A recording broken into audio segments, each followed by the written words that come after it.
Olá pessoal, tudo bom? Então hoje a gente aí retoma com o semestre, né? A última coisa que a gente estava vendo era sobre temperatura,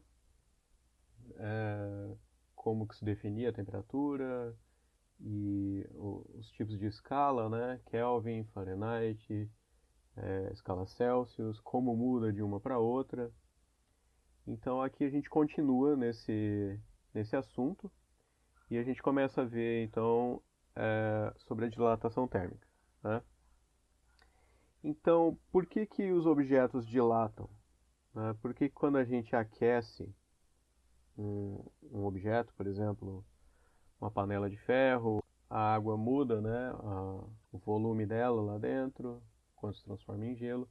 Por que que esse fenômeno acontece, né? Por que que os objetos mudam o volume deles conforme a temperatura? Bom, se você pegar aqui, por exemplo, uma barra, um pedaço de metal ali, por exemplo, macroscopicamente ele pode parecer que ele está estático, né? Você coloca ali em cima da mesa e parece que ele está estático, completamente parado, não tem nada se mexendo nele. Mas microscopicamente isso não é verdade, tá? Se a gente fizer aí aumentar, né, claro, um microscópio ideal, né, um microscópio ideal, mas é possível fazer coisas semelhantes a isso com um microscópio eletrônico. E se a gente puder ver aí os átomos desse pedacinho aqui que eu amplifiquei, né? E a gente olha aqui então esses átomos aqui, eles formam o que chama de rede cristalina. O que quer dizer isso? Quer dizer que esses átomos eles estão mais ou menos ocupando sempre a mesma posição em relação aos seus vizinhos, tá? Por que mais ou menos? E como que eles permanecem naquele local? Bom, entre os átomos, para eles permanecerem nesse local, existe forças eletromagnéticas, que eu representei aqui por essas pequenas molas, tá? Como se tivesse pequenas molinhas segurando eles naquela posição. Tá? Então, um segura a posição do outro. Mas é claro que não é perfeito, porque por isso que é representado por molas, porque essas posições podem variar umas em relação às outras, né? E por que que isso varia e varia o tempo todo? Por causa da temperatura desse sólido, tá? Essas moléculas, na verdade, elas não estão paradas, elas estão em constante movimento. Por exemplo, se eu desenhar aqui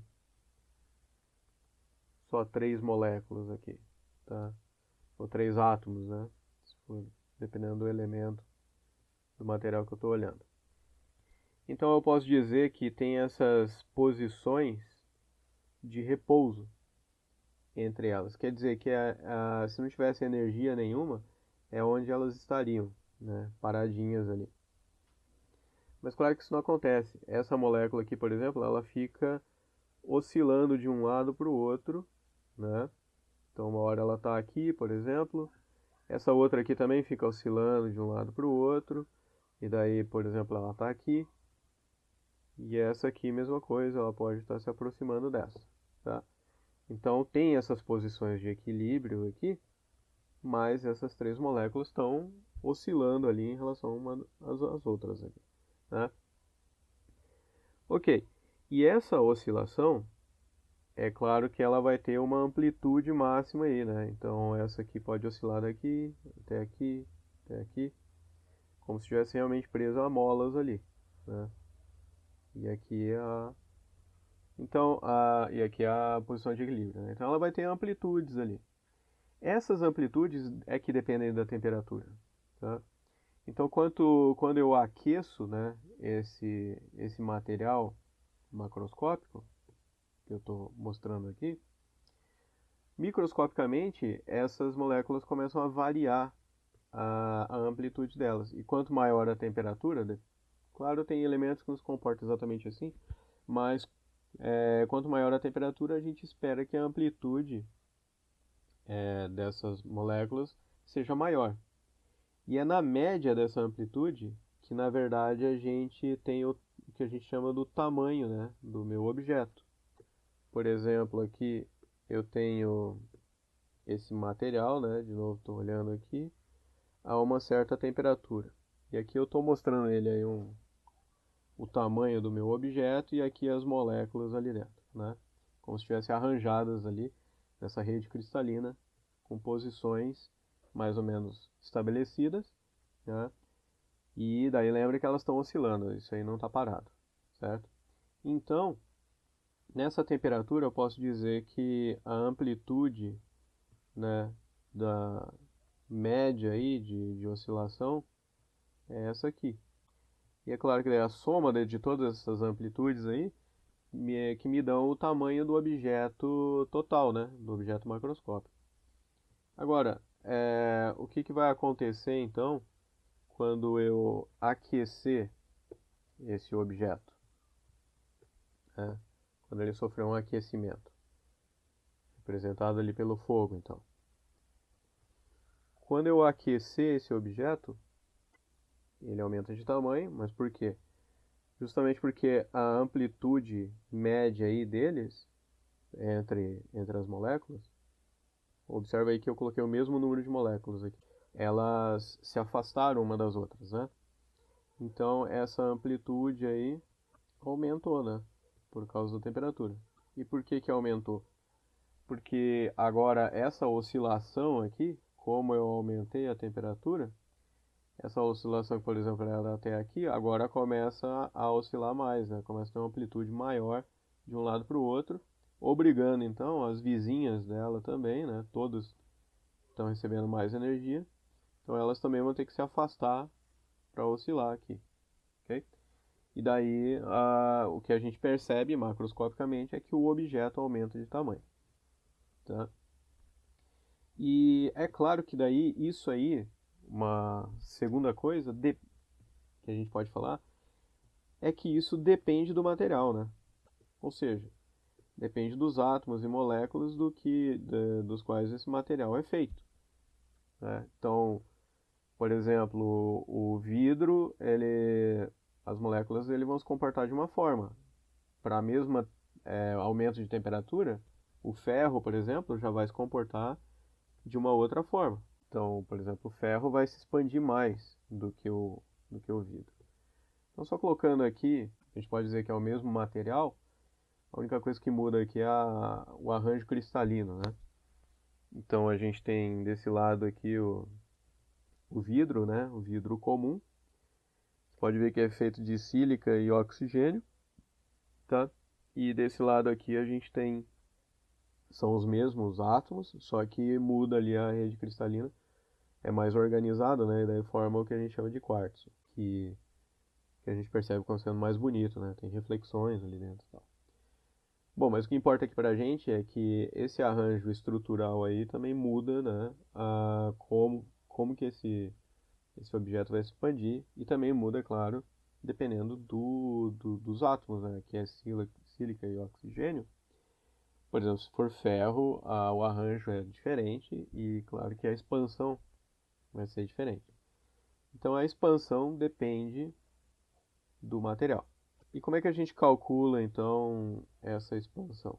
Bom, a dilatação linear significa o quê? Que a expansão, vou colocar aqui, a expansão ocorre apenas em uma dimensão. É claro que isso não é verdade, né? Eu já vou discutir isso, mas qualquer material tem três dimensões. Então a expansão, na verdade, vai acontecer nas três dimensões. O que acontece é que, em geral, por exemplo, se você pegar uma régua, né, bem fina, a dilatação que vai acontecer numa dessas dimensões aí vai ser muito, né, ao longo da régua, vai ser muito mais visível do que o que acontece nas outras dimensões. A gente já vai ver isso, mas de qualquer forma existem objetos, então, que a gente pode considerar apenas a expansão numa dimensão. Vamos dizer aqui que a gente tem uma barra que é bem fina. A gente pode até dizer que, sei lá, essa barra, por exemplo, pode ser uma barra de aço. A gente pode calcular, até dar um exemplo, né? Então, digamos aí que eu tenho uma barra de aço e ela aqui tem um certo comprimento. Vamos dizer que seja 10 metros. Aí, eu pego e aqueço essa barra. E observo que o tamanho dela aumentou. E aqui está exagerado esse aumento aí, né? Em geral não é algo tão grande assim. Depende da temperatura, claro. Então, esse aumento aqui, né, esse tamanho a mais ali que eu ganhei, vamos chamar então isso aí de ΔL. Okay? Eu já vou colocar isso aí como exemplo numérico, mas primeiro, vamos mostrar a equação, né? E aqui, é claro, houve o que? Um aumento na temperatura. Então a gente tinha uma temperatura inicial, houve um aquecimento e agora a gente tem uma temperatura final aí maior. E qual que é a equação que me dá então esse aumento? Então esse aqui é o aumento linear, ou seja, é o que ele ganhou a mais de comprimento, né? Esse aqui é o comprimento original. Esse cara aqui, o ΔT, quem que ele é? Ele é a variação de temperatura. E o que que é uma variação? É o final, ou seja, a temperatura final, menos a temperatura inicial, né? E quem que é esse alfa? Vou colocar aqui. Esse alfa é chamado de coeficiente de expansão linear. Vou colocar expansão térmica, mas é o coeficiente linear. Coeficiente de expansão, e ele é o linear porque a gente está considerando só numa dimensão. As dimensões desse coeficiente podem ser em graus Celsius a menos 1, ou seja, 1 sobre graus Celsius, ou se estiver sendo medido em Kelvin, pode ser Kelvin a menos 1. Tá? Então a gente vai ver um exemplo daqui a pouco. Okay? Aí eu vou colocar aqui uma pequena tabela com exemplos desse alfa. Então, o que eu quero mostrar aqui é que ele é muito pequeno, né? Veja aqui que a escala é em 10 a menos 6. 10 a menos 6 por grau Celsius. Tá? Então eu coloquei aqui gelo, chumbo, latão. A tabela completa você encontra no Halliday, tá bom? Nesse capítulo. Mas coloquei aí gelo, chumbo, então dá uma olhada ali que o gelo, a expansão, o coeficiente dele é de 51 vezes 10 a menos 6, né? Então ele se expande mais ali a 0 graus Celsius, né? Numa temperatura próxima de 0 graus Celsius.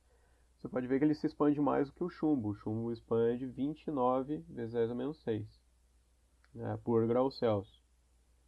E enquanto que o diamante dessa lista é o que se expande menos, 1,2 vezes 10 a menos 6. Tá? Então vamos colocar um exemplo numérico aqui. Então tá aí o exemplo, é aquela barra de 10 metros, daí aqui eu dei uma temperatura 25 graus Celsius até 200 graus Celsius. Tá? E é uma barra de aço. Então qual que foi essa variação aqui? Vamos ver de quanto que ela variou no tamanho. Então ΔL é igual a alfa L inicial vezes ΔT. Né? ΔL é uma barra de aço. A gente pode ir ali na tabela e olhar que o aço, o coeficiente de expansão linear dele é de 11 vezes 10 a menos 6. 11 vezes 10 a menos 6 por grau Celsius. Né? O comprimento é de 10 metros. E a variação de temperatura foi quanto? 200 menos 25. Vamos colocar as unidades aqui, já que eu coloquei no resto. 25 graus Celsius. Muito bem, aqui então, essa diferença de temperatura foi de quanto? 175 graus Celsius. Tá? Outra coisa aqui, só para ver que as unidades são corretas, né? Ó, o grau Celsius corta com graus Celsius e sobra o quê? Metros. Que é justamente o que a gente quer, né? ΔL dado em metros. Tá bom? Fazendo essa conta aí na calculadora, a gente chega a esse resultado, 0,0193 metros. Ou se você quiser, isso aqui é 10 a menos 2, né? Então fica 1,93 vezes 10 a menos 2, ou seja, centímetros. Né? 10 a menos 2 metros corresponde a centímetros. Então pode ver aí que foi a variação de temperatura considerada grande, né? Saiu de 25 graus Celsius, foi para 200 graus Celsius. E mesmo assim, não é uma variação de comprimento tão grande assim, né? A barra tinha 10 metros de comprimento, variou de 25 para 200 graus Celsius, e mesmo assim o aumento foi de 1,93 centímetros, tá? Se você somar aqui, veja que o ΔL é o que tem a mais ali, né? É o que tem a mais. Então ela tinha 10 metros mais esse comprimento ali. Então, vamos colocar assim, o comprimento final é igual a quê? 10 metros mais 0,0193. E isso é igual a 10,0193 metros. Então, vamos ver mais um exemplo aqui. Vamos usar outro valor ali da nossa tabela. Vamos usar agora o do concreto. Vamos dizer aí que você fez uma calçada de concreto. E daí eu quero colocar a seguinte observação. A observação aqui é o seguinte. Então, perceba que as variações são pequenas. E por isso, dependendo do objeto, faz sentido considerar então a dilatação em apenas uma dimensão. Que nem a gente fez ali, a gente considerou a dilatação linear, né? Só na direção do comprimento daquela barra, tá? Então imagina aí que a gente tem essa casa, né? E a gente tem uma calçada aí com essas dimensões, que inclusive são dimensões grandes, tá? Então a calçada, vamos dizer que ela seja de concreto, ok? E daí de frente ela tem 12 metros, né, de frente, de lado aqui ela tem 2 metros e a espessura da calçada é de 5 centímetros, tá?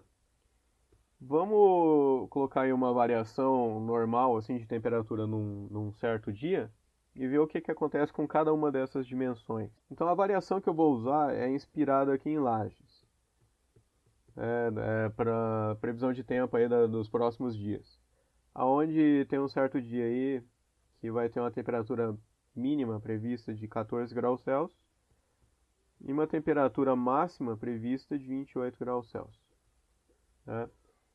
Então vamos dizer que essa aí seja a temperatura que essa calçada aqui vai ser submetida num certo dia, tá? E vamos calcular para cada uma dessas dimensões qual que é a variação, tá bom? Então vamos primeiro calcular para o que vai acontecer aqui com esse comprimento aqui de frente, né? Quanto que ela vai expandir nesse aumento de temperatura. Então, ΔL, para o concreto aqui, o nosso coeficiente de dilatação é 12 vezes 10 a menos 6 para cada grau Celsius.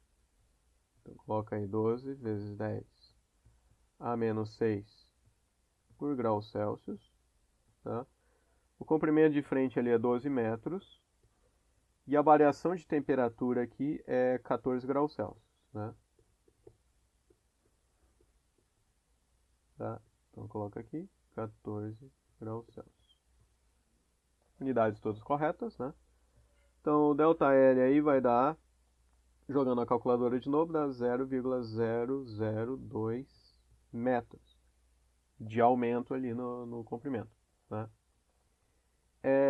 Isso aí corresponde ao quê? Isso aqui é 10 a menos 3. Então dá 2 vezes 10 a menos 3 metros. Ou, como é mais conhecido, 2 milímetros. Então veja aí que o aumento na frente, né, da calçada, vou colocar assim aqui, ó, ela vai aumentar aqui esse comprimento, né, nessa direção, na direção dos 12 metros, ela vai ganhar aqui mais 2 milímetros. Veja que para o tamanho da calçada, que é 12 metros, 2 milímetros é um comprimento bastante pequeno, um aumento muito pequeno, né? Só que é claro que isso aí, considerando no dia a dia, o concreto sempre passando por isso todos os dias, imagina aí aqui em Lages, né? Talvez até por variações maiores, isso aí pode causar rachaduras na calçada, tá? Então é por isso que, em geral, as calçadas não são feitas assim. Elas são feitas por partes aqui, né? Elas são divididas, tá?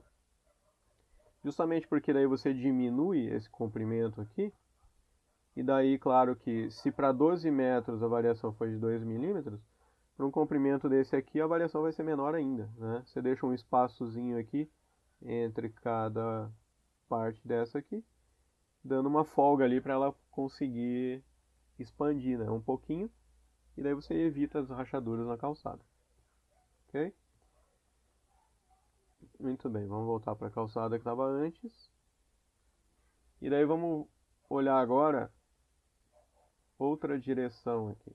Então vamos olhar ali para esse comprimento aqui de 2 metros. A conta é exatamente a mesma, né? Eu posso até copiar aqui, ó. Vamos copiar isso aqui. E eu só tenho que substituir então isso aqui por 2 metros. Aí de quanto vai ser o aumento?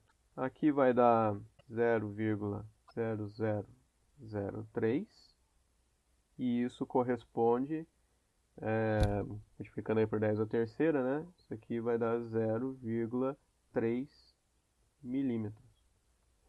Ou seja, se você for lá na tua régua, né? Pega uma régua aí, que ela é dividida assim, né? Você tem aí 1, 2, 3, 4, 5 milímetros. 1, 2, 3, 4, 5. Daí aqui dá 1 centímetro, né? Certo? E aqui está 5 milímetros.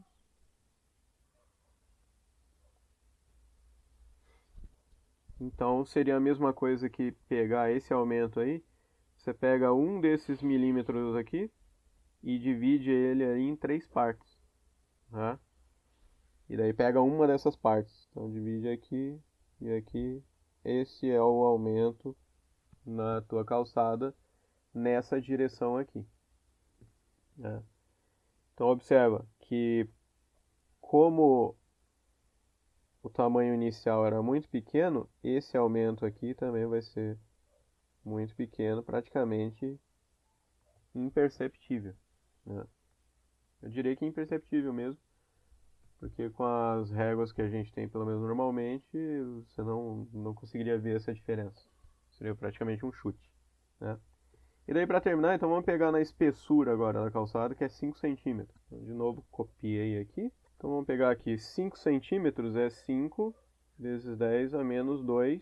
E quanto que vai dar isso? Vai dar... Se você jogar na calculadora, com o 10 a menos 6 ali, você vai ter um problema, né? Então é melhor jogar só os números aqui. Pelo menos na minha aqui, já deu zero de cara. De tão pequeno ficou o número. Então joga primeiro esses números, né? E daí você acrescenta o 10 a menos 2 vezes 10 a menos 6 e dá 10 a menos 8. Então vai ficar 840, né? Fazendo 12 vezes 5 vezes 14, vezes 10 a menos 8. Isso aqui, metros, né? Aí você pode passar para milímetros, então fica 0,0084 milímetros. Ou seja, imperceptível.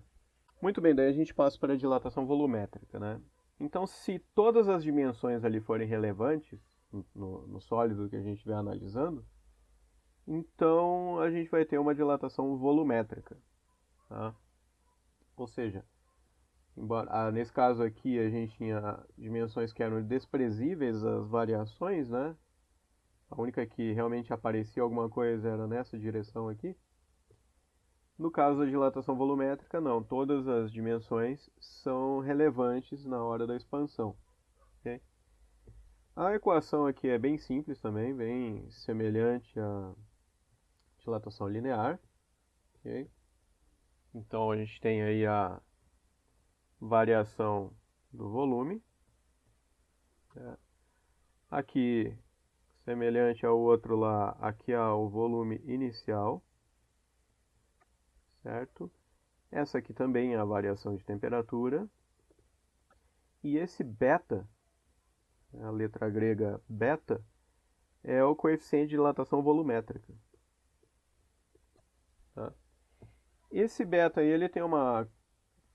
a gente não vai ter tabelas para esse beta, porque ele, na verdade, é baseado na dilatação linear.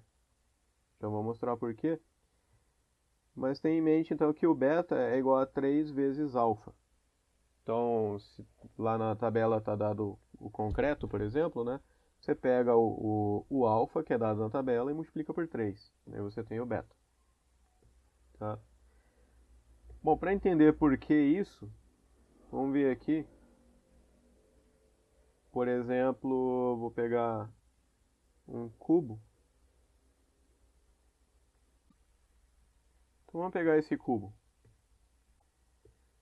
Então, por exemplo, eu tenho essa dimensão aqui na frente. Vamos dizer que aqui seja a minha dimensão x. Né?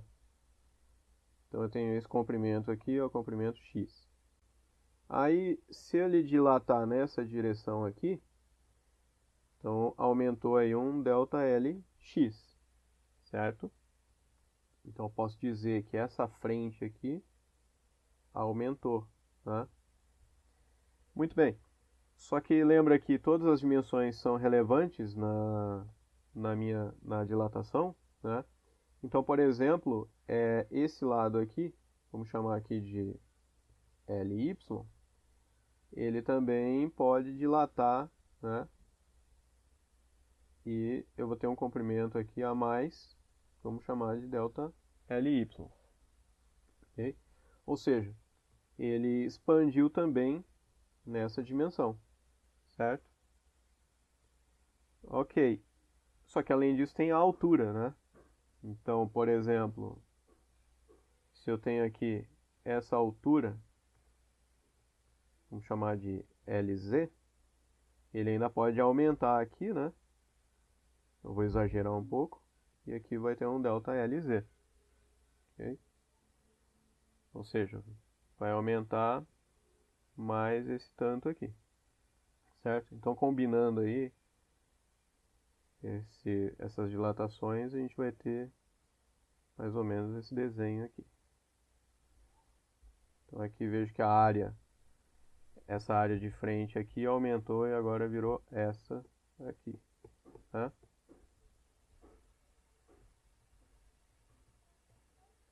Ok, e daí ainda ele foi lá para trás, né? E aumentou aqui assim.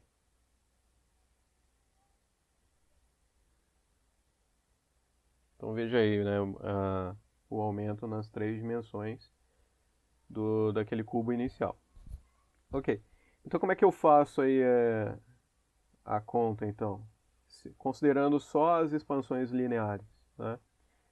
Vamos olhar aqui, então, no cada ΔLx, né, o aumento em x é o que? É o alfa do material vezes Lx vezes variação da temperatura. Mesma coisa para cada uma das outras, né? Alfa Ly, ΔT e o Lz na direção z. Ok? Bom, agora pensando em termos de volume, eu sei que o volume inicial era o quê? O volume é dado pela multiplicação aqui, né, do Lx vezes Ly vezes Lz. Esse cubo simples aí. Então fica Lx, Ly, Lz. Esse é o meu volume inicial. Ok, e qual que é o volume final? O volume final vai ser com o acréscimo, né? Cada uma dessas dimensões. Então é Lx mais ΔLi x vezes Ly mais ΔLy e Lz mais ΔLz. Né? Ok, mas eu sei quem que são essas variações aqui, se eu sei o alfa, né? E eu sei a variação de temperatura. Então vai ficar assim. Tá aqui em cima, né? ΔLx é alfa Lx ΔT. Então vamos colocar Lx mais alfa Lx ΔT. Né? E a mesma coisa para cada um dos outros. Então Ly mais alfa Ly ΔT, Lz mais alfa Lz ΔT. Ok? Muito bem. Então eu posso tirar, por exemplo, aqui, ó, colocar em evidência o Lx, né? O Lx multiplica esse. Eu posso tirar ali do parênteses, né? Vai ficar o quê? Lx vezes 1 mais alfa ΔT. E eu posso fazer isso com todos os outros, né? Então aqui, por exemplo, fica ly, 1 mais alfa delta t, e lz, 1 mais alfa delta t. Ok? Vou passar para frente aqui, fica lx, ly e lz. Tá? E esses termos aqui, ó, estão multiplicados, né? E eles são exatamente iguais. Então vai ficar o quê? 1 mais alfa delta t ao cubo. Tá bom? Quem que é Lx vezes Ly vezes Lz? É o volume inicial. Ó. Então eu posso colocar que o volume final é igual ao volume inicial vezes aquele termo ali ao cubo. Tá? Muito bem. Quem que dá esse termo aqui ao cubo? Vamos fazer ele à parte. Só esse cara aqui, daí depois a gente volta para a equação inteira. Ó, vamos colocar aqui assim, ó. Como é que eu faço, por exemplo, assim, ó, x mais y ao cubo? Não sei se vocês conhecem, né? Mas isso aqui vai ficar...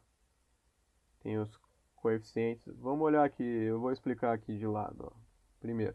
Para fazer esse tipo de conta aqui, ó, a gente usa uma ferramenta simples que se chama triângulo de Pascal. É assim, ó. Coloca aqui o número 1, 1, 1. Esse 1 aqui é a soma desse 1 com o que está do lado, mas ali não tem nada do lado, então dá 1 mesmo. Aí esse aqui dá 1. Agora aqui embaixo eu vou colocar a soma dos dois que está em cima, então dá 2. E daí aqui eu coloco, na próxima posição eu coloco o que está a soma do que está em cima, mas é 0 aqui, né? Não tem nada. Mais 1, então dá 1. Agora eu vou aqui embaixo, mesma coisa. Aqui é 1, aqui é 2 mais 1, então dá 3. Aqui é 1 mais 2, dá 3. E aqui é 1 mais 0, dá 1. Tá? Então esse é o triângulo de Pascal. Você pode continuar, né? Daqui dá 1, 4, 6, 4, 1. Tá? De novo e assim por diante. Então isso aí serve para você fazer, por exemplo, assim, ó. X mais y ao quadrado. Quem que vão ser os coeficientes? O coeficiente vai ser esse aqui, ó. Aqui seria expoente 0, expoente 1, expoente 2, 3 e assim por diante, 4. Então, no expoente 2, os coeficientes são 1, 2, 1. Então, você vai ser 1, 2, 1. Aí você vem aqui e coloca o x elevado ao máximo, que é ao quadrado, e o y está elevado a 0. Ou seja, dá 1, não dá nada. Eu vou colocar aqui o y para ficar bem evidente. Então fica y elevado a 0. Mais, qual é o próximo coeficiente lá? Era 2, né? 2. X, agora o 2 aqui, ó, esse 2 diminui 1. Então fica 1. Enquanto que esse aumenta 1. Então fica y elevado a 1. Mais, próximo coeficiente, coeficiente 1. Então, coeficiente 1. X, agora já diminui 1, né? Diminui mais 1. Fica 0. E aqui, esse é o aumento 1. Então fica ao quadrado. Tá? Então, no final das contas, x mais y ao quadrado é igual a quê? X ao quadrado, o y é igual a 0 dá 1, né? Mais 2xy mais y ao quadrado. Que é uma equação que todo mundo em geral já sabe de cor, né? Agora as outras é que a gente não sabe de cor, em geral. Tá? Então, usei isso aqui só como exemplo, o quadrado, que a gente já sabe. Vamos fazer ao cubo agora. Ao cubo, os coeficientes são 1, 3, 3, 1. Então, vem aqui. Eu boto coeficiente 1, x elevado ao cubo, e y elevado a 0, mais coeficiente 3. Agora diminui 1 para o x, né? Então é x elevado a 2 e y elevado a 1. Mais coeficiente 3 de novo. X diminui 1, vai dar x elevado a 1. E y aumenta a 1, a 2. E coeficiente 1, x elevado a 0 y elevado a 3. Então, x mais y ao cubo é igual a x ao cubo mais 3x ao quadrado y mais 3x y ao quadrado mais y ao cubo. Ok? Beleza, quem que são nossos x e y? O x lá no que a gente está fazendo é 1 e o y é alfa delta t. Então vem aqui. Vai dar o quê? X é 1 e aqui é alfa delta t. Ao cubo, né? Então x é 1, que é 1 ao cubo, mais 3 vezes 1 ao quadrado. Y é quem? É alfa delta t, né? Mais 3x é 1, né? E y é alfa delta t agora ao quadrado. E por fim, deixa eu só arrumar aqui. E por fim é o y ao cubo, então é alfa delta t ao cubo, tá? Então, resumindo, isso aqui vai dar 1 mais 3 alfa delta t mais 3 alfa delta t ao quadrado mais alfa delta t ao cubo. Tá. Muito bem. Então, isso aqui inteiro seria o resultado que eu vou colocar ali no lugar disso aqui, né? Ó. Desse 1 mais alfa delta t ao cubo. Mas a gente não faz isso. Por quê? Porque aquele alfa, lembra? Ele é muito pequeno, né? A não ser que o alfa for muito grande, não acontece. Vamos lá pegar a tabela. Onde está a minha tabela? Mas vocês lembram, né? 10 a menos 6, ó. Nessa tabela aqui, tudo é multiplicado por 10 a menos 6. Agora imagina o seguinte. Pega qualquer um daqueles lá, aqueles coeficientes, é 10 a menos 6. Aqui tudo bem, o alfa vai entrar como 10 a menos 6, né? Tá, mas e aqui? Aqui é 10 a menos 6 ao quadrado. Então vai ficar 10 a menos 6 ao quadrado é 10 a menos 12. E aqui é 10 a menos 6 ao cubo, vai dar o quê? 10 a menos 18. Agora você imagina, usando o 10 a menos 6 já dá umas variações muito pequenas, às vezes tão pequenas que a gente não precisa levar em conta. Imagina 10 a menos 12 e 10 a menos 18. Ou seja, isso aqui é completamente negligenciável. Então eu não preciso levar em conta esses termos aqui. E eu fico só com aquele primeiro. Então eu digo assim, para todos os efeitos, 1 mais alfa delta t elevado ao cubo é aproximadamente igual a 1 mais 3 alfa delta t. E eu não levo em conta o resto, tá? Então aquela equação lá vai ficar o quê? VF é igual a VI vezes isso aqui, né? Então fica, voltando, VF é igual a VI vezes 1 mais 3 alfa delta t. Então, VF é igual a VI mais 3 alfa VI delta t. Só multipliquei, né? Aqui, depois aqui. Tá? E aí eu passo VI para o outro lado aqui. Então fica VF menos VI igual a 3 alfa VI delta t. O que é VF menos VI? É a variação, né, do volume que a gente está falando. E aqui, em vez de usar VI, eu posso simplesmente usar V, né, que é isso. Se eu souber, se a gente disser que o VI é o V é o volume inicial, né? Então, ΔT. E essa aqui é a nossa equação, certo? Aí, convencionou-se, então, a não chamar de 3α aqui, mas a gente substitui isso aqui por um beta. E daí diz, então, que ΔV é igual a beta V ΔT, que é aquela equação que eu já tinha mostrado para vocês. Ok? Tá, então vamos fazer um último exemplo aqui de dilatação volumétrica. Então ele diz o seguinte, em um dia quente, em Las Vegas, então a gente está pegando esse exemplo americano aí porque tem variações muito maiores de temperatura lá, né?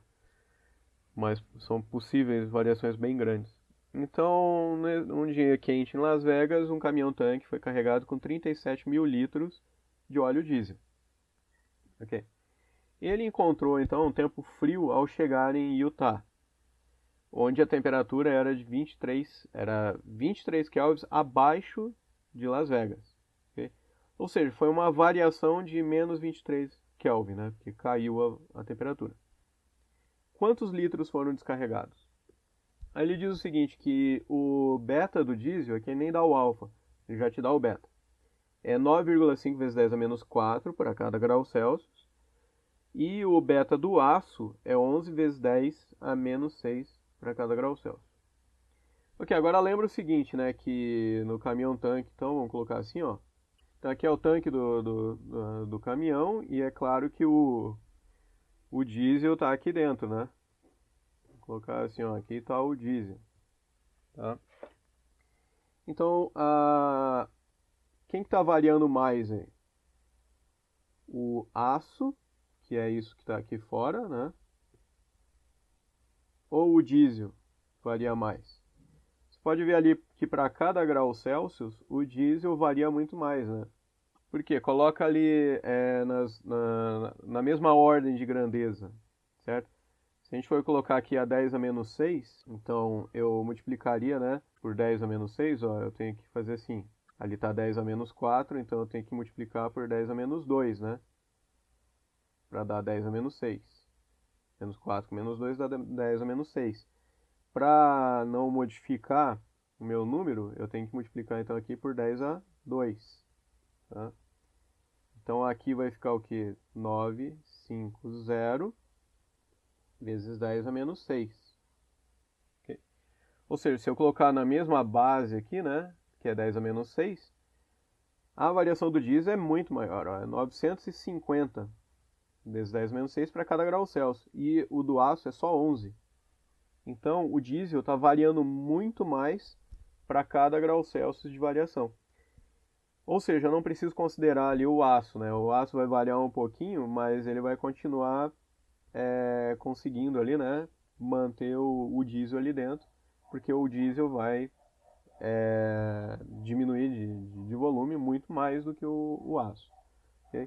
Então vamos ver quanto aqui. Então vamos colocar aqui, ó, ΔV então é igual a quê?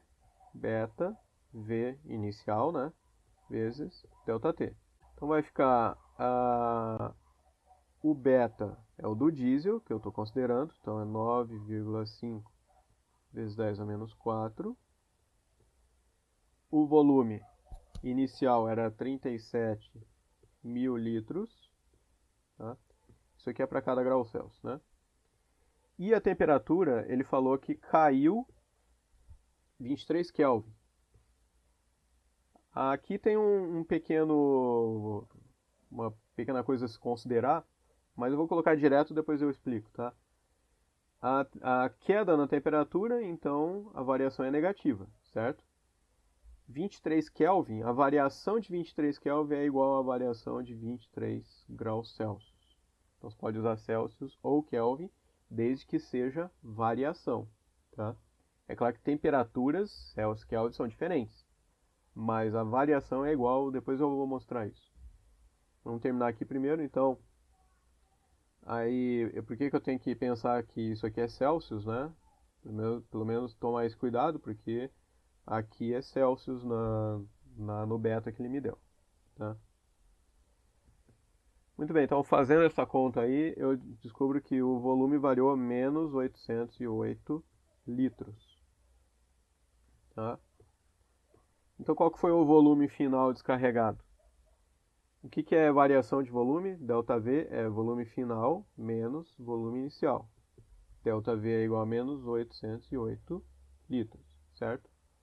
Então o volume final é igual ao volume inicial, passo para o outro lado, né? Menos 808 litros. Claro, porque diminuiu. Então era quanto? 37 mil menos 808. Logo, descarregou um volume menor, 36.190 litros. Tá? Esse foi o volume descarregado no final. Então, um volume menor. Né? É claro que a massa não variou. Não sei quantos quilos ali tinha de diesel no início, é a mesma quantidade de quilos que vai ter no final, né? O que variou foi o volume. Então, portanto, variou a densidade do líquido. Tá? Ok, agora então, só para terminar, uma observação. Por que a variação em Kelvin é igual à variação em Celsius? Vamos colocar aqui.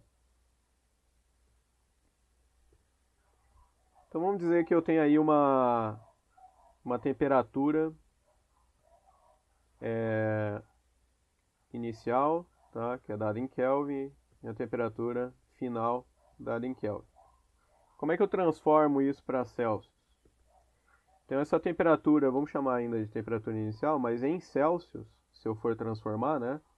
E vamos dizer que eu estou dando agora em Celsius a temperatura.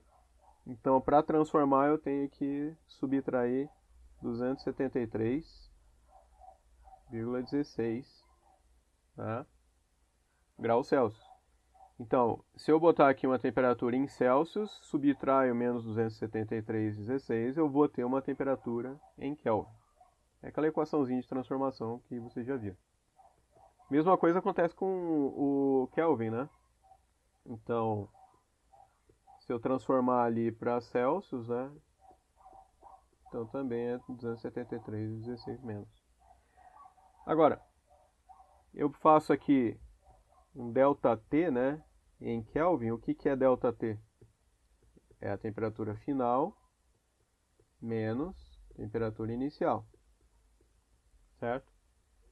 Agora ponha isso aí em Celsius, usando aquela transformação. Então vai ficar temperatura final graus Celsius menos 273,16, né? Menos agora a temperatura inicial, só que em Celsius, menos 273,16. Tá? Então já deve ter visto que vai acontecer aqui, ó, que menos 273,16, daí menos 273. Então menos com menos aqui dá mais, vai dar o quê? Menos 273 mais 273, então dá zero. Então fica TF graus Celsius menos TI graus Celsius. Mas isso aqui é o que? É a diferença de temperatura em graus Celsius. Ou seja, diferença de temperatura em Kelvin é igual à diferença de temperatura em Celsius. Tá? Você pode comprovar isso aí. Faz aí duas temperaturas. Pega aí temperatura inicial, sei lá, coloca aí em... Bota aí 100 Kelvin. Temperatura final 300 Kelvin. Agora você pega e passa isso para Celsius. Passa isso para Celsius. Aqui a diferença deu quanto? Deu 200 Kelvin. Você vai ver que se você passar isso aí para Celsius e fizer a diferença, vai dar uma diferença de 200 graus Celsius. Tá? Comprova aí e depois me fala se deu certo. Tá bom, galera? Então, por hoje é isso. Daí a gente continua então com esse assunto na próxima aula. Abraço aí para todo mundo e fiquem bem.